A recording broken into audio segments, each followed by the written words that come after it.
নবীজি বলে এই শব্দ এই কালিমা কেউ যদি একবার পড়ে গরিসাত লাহু নাখলাতুন ফিল জান্নাহ, ওই যে পড়ল তার জন্যে সাথে সাথে জান্নাতে একটা গাছ লাগানো হয়ে যায়। এখন পড়ছেন আরেকটা লাগানো হয়ে গেছে। যিনি পড়েন গরিসাত লাহু, যিনি পড়েন তার জন্যে লাগানো হয়। আমি পড়েছি, আমার ছেলে পড়ে নাই, বিষয়টা এরকম নয় যে তার জন্য লাগানো হবে, যে পড়বে তার জন্য। গাছটা যে লাগানো হলো এখন, এটা কত বড় জানেন? বুখারী শরীফের 3251 নম্বর হাদিসের বর্ণনা। ওয়ান আনাস ইবনে মালিক রাদিয়াল্লাহু তাআলা আনহু قال, হযরত আনাস ইবনে মালিক রাদিয়াল্লাহু তাআলা আনহু থেকে বর্ণিত, قال النبي সাল্লাল্লাহু আলাইহি ওয়াসাল্লাম, আল্লাহর নবী বলেন, ইন্না ফিল জান্নাতি লাশাজারাতান ইয়াসিরু রাকিবু ফি জিল্লিহা মিআতা আম লা ইয়াকতাউহা। একবার সুবহানাল্লাহ বলার মাধ্যমে জান্নাতে যেই গাছটা লাগানো হয়, এই গাছটা এতটাই বিশাল আকৃতির, মোটা হবে, বিশাল হবে। জান্নাতি একটা ঘোড়া দিয়ে জান্নাতের 100 বৎসর হায়াত হাতে নিয়ে কেউ যদি এই গাছের চতুর্পাশে একটা ঘুরতি দিতে চায় তো 100 বৎসর কেটে যাবে, গাছের এক পার্শ্ব থেকে আরেক পার্শ্ব অতিক্রম করা সম্ভব হবে না। চিন্তা করেন তো, জান্নাতের 100 বছর, আখেরাতের 100 বছর। আখেরাতের একদিন দুনিয়ার 50,000 বছরের সমান।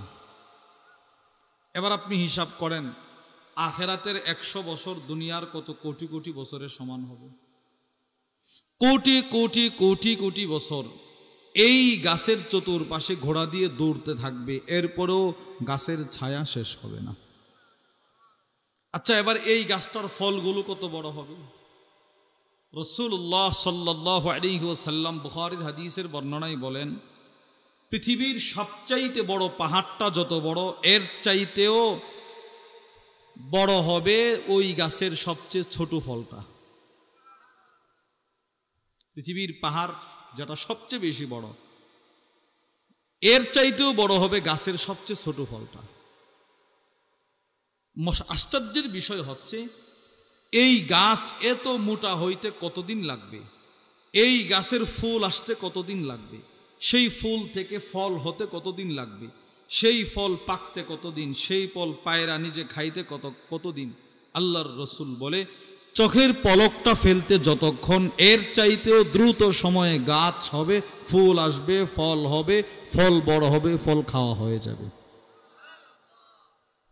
وعن أبي هريرة رضي الله تعالى عنه قال, হযরত আবু হুরায়রা রাদিয়াল্লাহু তাআলা আনহু থেকে বর্ণিত, তিনি বলেন, আন্না রাসূলুল্লাহ সাল্লাল্লাহু আলাইহি ওয়াসাল্লাম কানা ইয়াওমান ইউহাদ্দিস, আল্লাহর নবী একদিন সাহাবাদের সামনে বক্তব্য দিচ্ছিলেন, বয়ান করছিলেন, হাদিস বর্ণনা করছিলেন।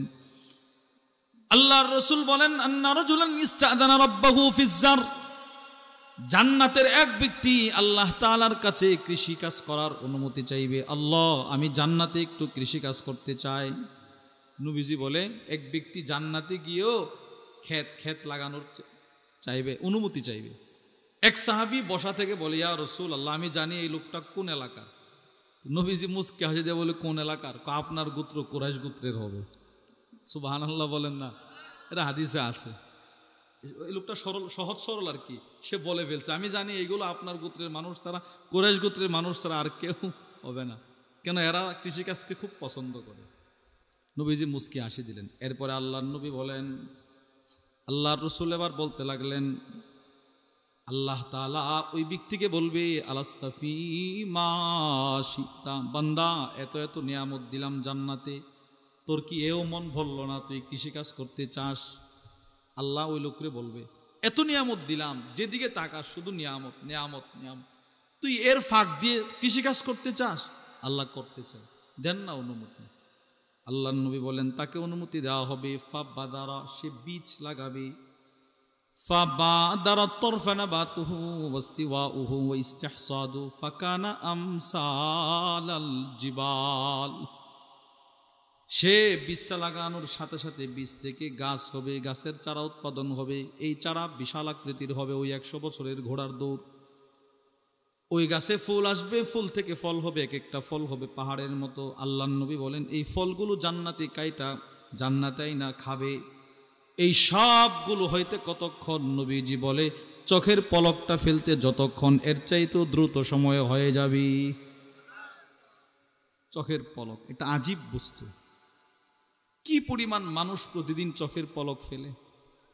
আমাদের হযরত ওয়ালা হাকিমুন নফস আল্লামা মুফতি মুশতাকুন নবী কাসিম হাফিজাহুল্লাহ হুজুর এই গত ইসলাহি মজলিসেও বালিকা শাখার বয়ানে হুজুর বলেছিলেন চোখের যে দুইটা পাতা, এই যে উপরের আর নিচের যে পাতলা চামড়াটা, এটা আল্লাহ তাআলার এক আজীব সৃষ্টি। আমরা যেই পরিমাণ চোখের পলক ফেলি, ডাক্তার বলে প্রতি 8 সেকেন্ডে একজন মানুষ, সুস্থ মানুষ প্রতি 8 সেকেন্ডে একবার চোখের পলক ফেলে।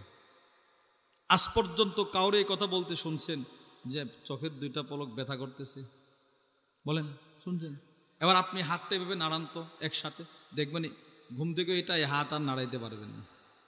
আল্লাহ তাআলা মানুষের শরীরের দুইটা অঙ্গ এমন দিয়েছে, এগুলোকে যতই ব্যবহার করেন কখনো এগুলো ক্লান্ত হয় না।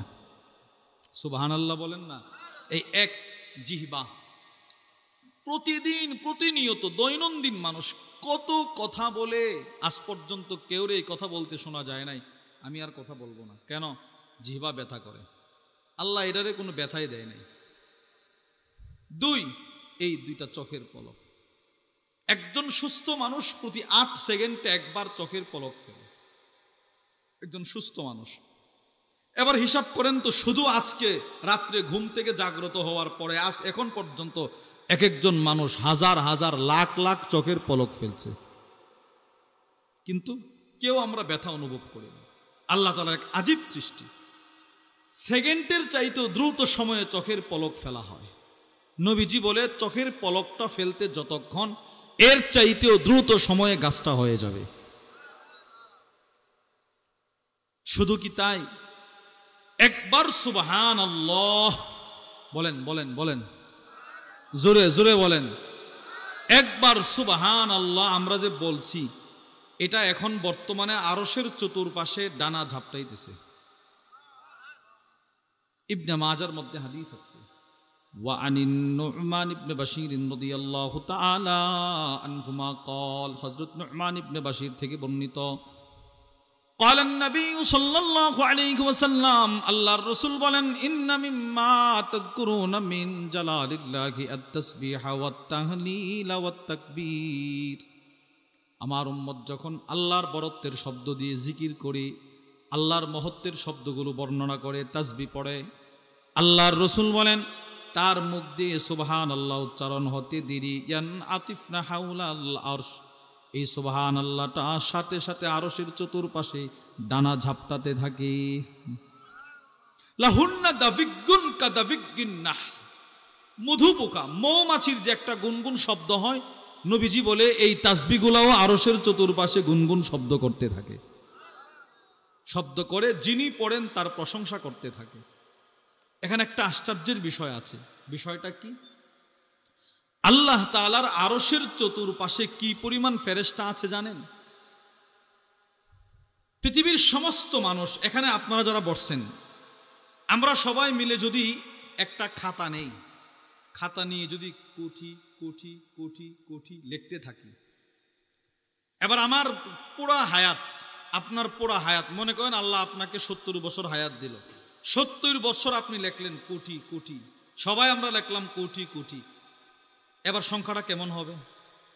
এটা কি এই মোবাইলে হিসাব করা সম্ভব হবে? কম্পিউটারে হিসাব করা সম্ভব হবে? আচ্ছা, এরপরও একটা না একটা সংখ্যা হবে কিনা বলেন? বুঝেন না এই কথা?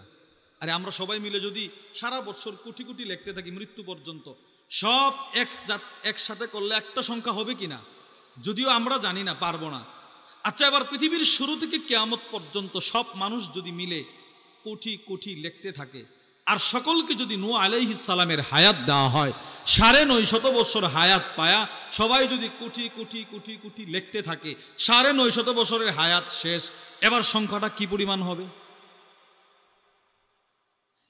সংখ্যাটা যেই পরিমাণ হবে এর চাইতেও কোটি গুণ বেশি ফেরেশতা শুধুই মাত্র আল্লাহর আরশের চতুর্পাশে আছে।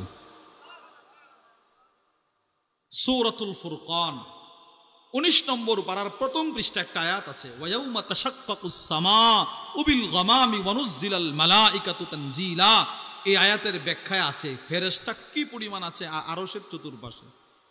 সূরাতুল গাফির, যার অপর নাম সূরাতুল মুমিন, হামিম তানজিলুল কিতাবি মিনাল্লাহিল আজিজিল আলিম, এই সূরায় একটা আয়াত আছে আল্লাযীনা ইয়াহমিলুনাল আরশ ওয়া মান হাওলা।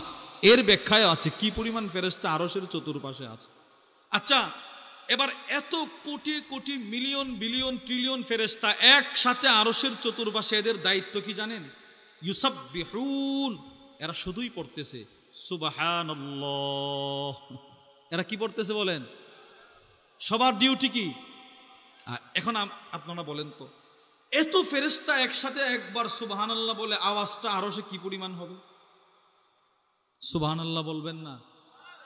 জোরে বলেন সুবহানাল্লাহ। আচ্ছা, এবার এত ফেরেশতা একসাথে সুবহানাল্লাহ বললে একটা আওয়াজ হবে কিনা? আপনি একজন মুমিন যখন অন্তর দিয়ে আল্লাহর ভালোবাসা ভিতরে রাইখা একবার সুবহানাল্লাহ বলে, তার সুবহানাল্লাহর আওয়াজ সমস্ত ফেরেশতাদের আওয়াজের উপরে চলে যায়। কেন? আমাদের হযরত ওয়ালা হাকিমুন নফস আল্লামা মুফতি মুশতাকুন নবী কাসিম হাফিজাহুল্লাহ হুজুর গতকালকেও চাঁদপুর এক বয়ানে বলছেন যে মুমিন সুবহানাল্লাহ বলে আল্লাহর ভালোবাসা নিয়ে। সুবহানাল্লাহ বলেন না? আর ফেরেশতারা সুবহানাল্লাহ বলে খিলকাতান, মানে এরে আল্লাহ সৃষ্টি করছে সুবহানাল্লাহ বলার জন্য। আর মানুষকে আল্লাহ সৃষ্টি করেছে আল্লাহকে ভালোবাসার জন্য। তো ভালোবাসার মানুষ যখন একবার সুবহানাল্লাহ বলে, আল্লাহ ফেরেশতাদেরকে বলে থাম, তোদের চাইতেও প্রিয় মানুষের হাদিয়া আমার কাছে চলে আসছে।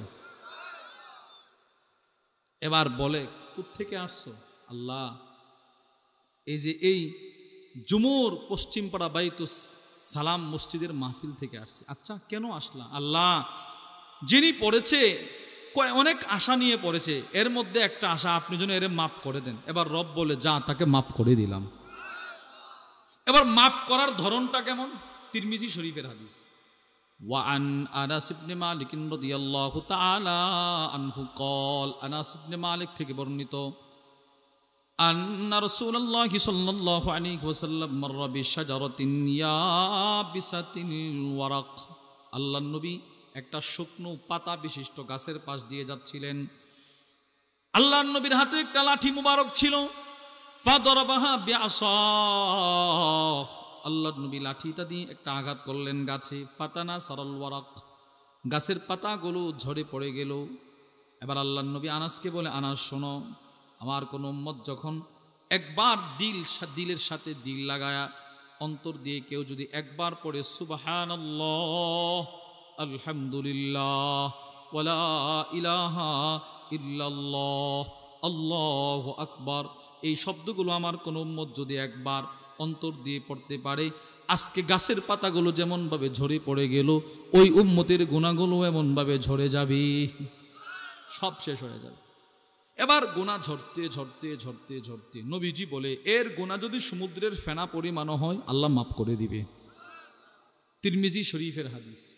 ওয়ান আব্দুল্লাহ ইবনে উমর রাদিয়াল্লাহু তাআলা আনহুমা قال, আব্দুল্লাহ ইবনে উমর রাদিয়াল্লাহু তাআলা আনহুমা থেকে বর্ণিত, قال النبي صلى الله عليه وسلم, আল্লাহর নবী বলেন, মা আলাল আরদি আহাদুন ইয়াকুল, জমিনের উপরে কেউ যদি একবার পড়ে একবার লা ইলাহা ইল্লাল্লাহ বলেন, কি বলে বলেন বলেন, ওয়ালা হাওলা বলেন, ওয়ালা কুওয়াতা ইল্লা বিল্লাহ।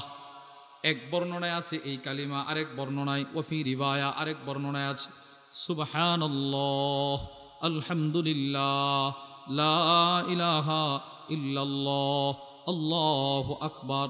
আল্লাহর নবী বলেন, এই চারটা শব্দ আমার কোন উম্মত যদি একবার পড়ে, কুফিরাত খতায়া, তার জিন্দেগীর গুনাহগুলোকে সাথে সাথে ক্ষমা করে দেওয়া হয়। এখানে গুনাহ দ্বারা উদ্দেশ্য যদি হয় সগীরা গুনাহ, এবার সগীরা গুনাহগুলো মাপ, আবার পড়লেন সগীরা গুনাহ মাপ, আবার পড়লেন সগীরা গুনাহ মাপ, এবার মনে করেন সগীরা গুনাহ নাই, আমাদের হযরত ওয়ালার প্রিয় উস্তাদ আল্লামা হারুন আল মাদানী হাফিজাহুল্লাহ টুমচর আলিয়া মাদ্রাসার প্রধান মহাপরিচালক যিনি ছিলেন, ইনি বলেন বান্দার যখন সগীরা গুনাহ মাফ হয়ে যায় তখন অটোমেটিক বান্দার কবিরা গুনাহ আল্লাহ মাফ করতে থাকে। আলাউ কানাত মিসলা জাবাদিল বাহর, যদিও সেই গুনাহগুলো সমুদ্রের ফেনা পরিমাণ হয়। এইগুলো হচ্ছে ব্যক্তিগত ইবাদত। আপনি পড়বেন সুবহানাল্লাহ, বলেন বলেন সবাই বলেন, এই কালিমাটা আপনি পড়বেন আপনার গুনাহ মাফ হবে। আপনি মসজিদে নামাজ পড়বেন আপনার গুনাহ মাফ হবে। আপনি যাকাত দিবেন আপনার গুনাহ মাফ হবে, আল্লাহ আপনারও সওয়াব দিবে। বিষয়টা এরকম নয় আপনার উপরেও যাকাত ফরজ, বিবির উপরেও যাকাত ফরজ, আপনি দিলেন বিবি দিল না, আপনারটার বরকতে আল্লাহ বিবিরও মাফ করবে, বিষয়টা এরকম নয়। যেই ইবাদত যিনি করবেন তাকেই যদি সওয়াব দেওয়া হয় এটাকে বলে ব্যক্তিগত ইবাদত। এই কথাটা আল্লাহ তাআলা আমার তিলাওয়াতকৃত আয়াতে ওয়া'বুদুল্লাহ ওয়ালা তুশরিকু বিহি শাইআ এতটুক শব্দ দিয়ে ব্যক্তিগত ইবাদতের দিকে ইঙ্গিত করেছেন।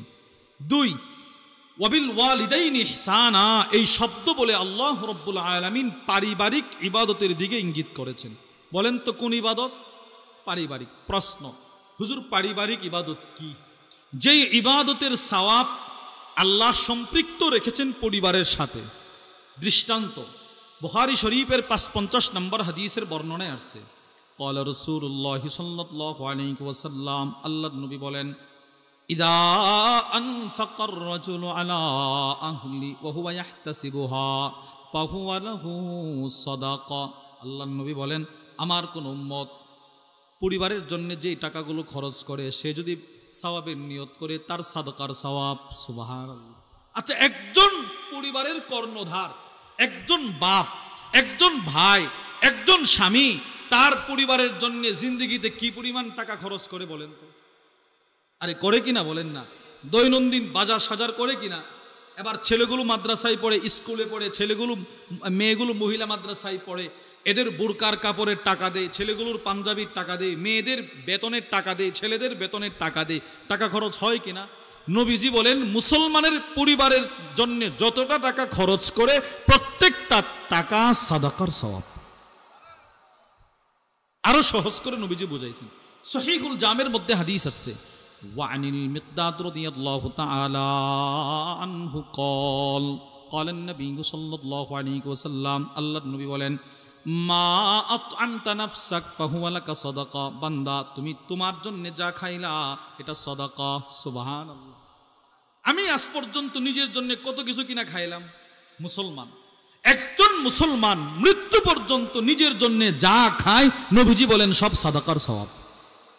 ওয়ামা আত'আমতা ওয়ালাদাক ফাহুয়া লাকা সাদাকা, বাবা সন্তানের জন্য যা খাওয়াই, সন্তানকে যা খাওয়াই নবীজি বলে সব সাদাকা। মেয়েটাকে যা খাওয়াইলো সব সাদাকার সওয়াব। ওয়ামা আত'আমতা যাওজাক, বিবিকে যা খাওয়াইলা, বিবির জন্য যা কিনে দিলা সাদাকার সওয়াব। সুবহানাল্লাহ। এটা হলো পারিবারিক ইবাদত।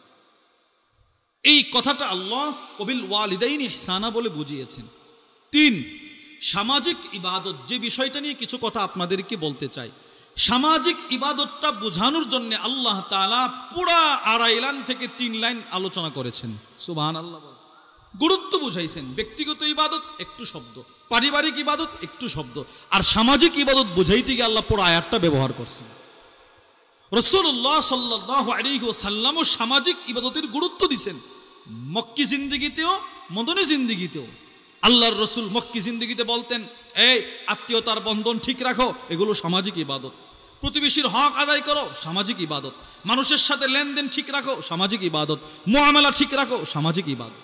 মক্কি জিন্দেগিতে আশ্চর্য হবেন, যেদিন আল্লাহর রসুল মক্কা থেকে হিজরত করে মদিনায় ঢুকলেন, মদিনায় নবীজি কেবলমাত্র মদিনায় ঢুকলেন, সমস্ত সাহাবারা নবীরে নেওয়ার জন্য ইস্তেকবাল শুরু করছে, তখনও নবীজি সামাজিক ইবাদতের ভাষণ দিলেন। সুবহানাল্লাহ। ইবনে মাজার 3251 নম্বর হাদিসের বর্ণনা। ওয়ান আব্দুল্লাহ ইবনে সালাম রাদিয়াল্লাহু তাআলা আনহু قال, আব্দুল্লাহ ইবনে সালাম বলেন, আন্না রাসূলুল্লাহ সাল্লাল্লাহু আলাইহি ওয়াসাল্লাম লাম্মা কদিমাল মদিনা, আল্লাহর রাসূল যেদিন মক্কা থেকে হিজরত করে মদিনায় আসলেন, ইনজাফালান নাসু কিবালাহু, সব মানুষ নবীরে দেখার জন্য মদিনার রাস্তার মধ্যে একটা দৌড়াদৌড়ি শুরু করছে। নবীরে দেখবে, নবীরে সবাই নবীরে দেখার জন্য দৌড় শুরু করছে। পুরা মদিনার মধ্যে একটাই স্লোগান, কদ কদিমা রাসূলুল্লাহ, কদ কদিমা রাসূলুল্লাহ। ইবনে মাজার মধ্যে আসছে, সব মানুষ স্লোগান উঠাইছে, বিশ্ব শ্রেষ্ঠ নবীর আগমন, সবচেয়ে দামি নবীর আগমন, মদিনায় সবচেয়ে শ্রেষ্ঠ নবীর আগমন। সুবহানাল্লাহ, নবীজির আগমন, নবীজির আগমন। আরো আশ্চর্যের কথা শুনে, রসুল যেদিন মক্কা থেকে হিজরত করে মদিনায় ঢুকলেন, ওই দিন কোন মুরব্বী সাহাবী রসুলকে দেখার জন্য রাস্তায় নামার সাহসই পায় নাই। পুরা রাস্তা মদিনার ছোট ছোট বাচ্চাদের দখলে ছিল। সব বাচ্চারা নবীরে দেখার জন্য স্লোগান শুরু করছে।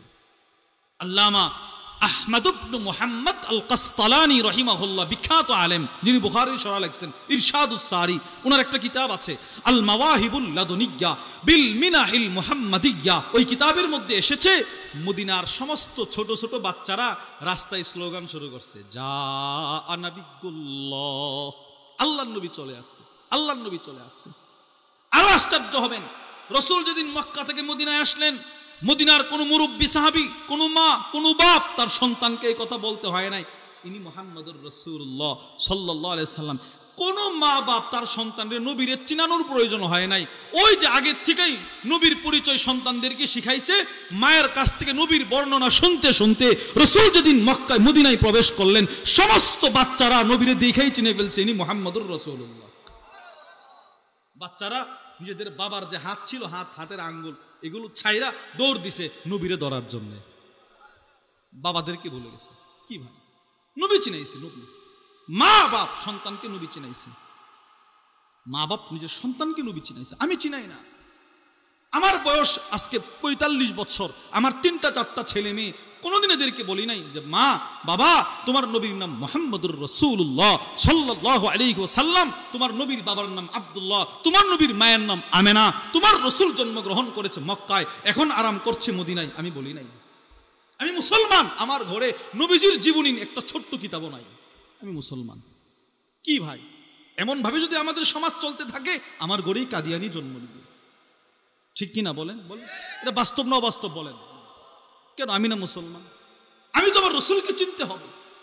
আল্লামা আব্দুর রাউফ আল মানাভি রাহিমাহুল্লাহ তার বিখ্যাত কিতাব ফাইদুল কাদির শারহুল জামিইস সগীর মিন আহাদিসিল বাশীর ওয়ান নাদির, বিখ্যাত এক কিতাব। ওই কিতাবের মধ্যে লিখেছেন, প্রত্যেক মা বাবার উপরে ফরজ নিজের সন্তানকে আমার নবীকে চিনানো, নিজের সন্তানকে নবী চিনানো প্রত্যেক মা বাবার উপরে ফরজ। সাহাবারা চিনাইছে।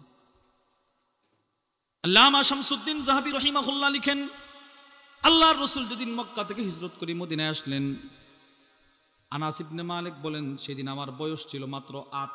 কত বছর? ৮ বছর। فأخذت أمي بيدي فانطلقت بي إلى رسول الله صلى الله عليه وسلم। আমার মা এসে আমার হাতটা ধরলো। মা এসে সন্তানের হাত ধরছে, বয়স মাত্র ৮। আমার মা আমারে টাইনা টাইনা নবীর দরবারে নিয়ে গেল। ফাকালাত ইয়া রাসূলুল্লাহ, আমার মা গিয়ে বলতে লাগলো, ওগো আল্লাহর নবী, ইন্নাহু লাম ইয়াবকা রাজুলুন ওয়া ইমরাআতুম মিনাল আনসার ইল্লা ওয়াকাদ আতহাফাতকা বিতুহফাতিন। ওগো আল্লাহর নবী, মদিনার সমস্ত পুরুষ, সমস্ত মহিলারা আপনারে কিছু না কিছু হাদিয়া দিছে, যার যদ্দুর সামর্থ্য দিছে। পৃথিবীর ইতিহাসে আমি একমাত্র হতভাগা মহিলা, আমাকে আপনারে হাদিয়া দেওয়ার মতো কিচ্ছু নাই। ইল্লাবনি হাদা, আমার এই ছোট্ট ৮ বছরের ছেলেটা ছাড়া। ওগো আল্লাহর নবী, আমি আমার ৮ বছরের ছেলেটা আপনাকে হাদিয়া দিয়ে দিলাম। জান, সে আপনার ঘরে থাকবে, সে আমারে চিনার দরকার নাই, সে আপনাকে চিনুক। আপনাকে চিনতে পারলে আমি সার্থক, আমারে চিনার কোনো দরকার নাই। চিন্তা করেন, ছেলেরে নবী চিনাইছে। আল্লামা আবুল ফারাজ আব্দুর রহমান ইবনে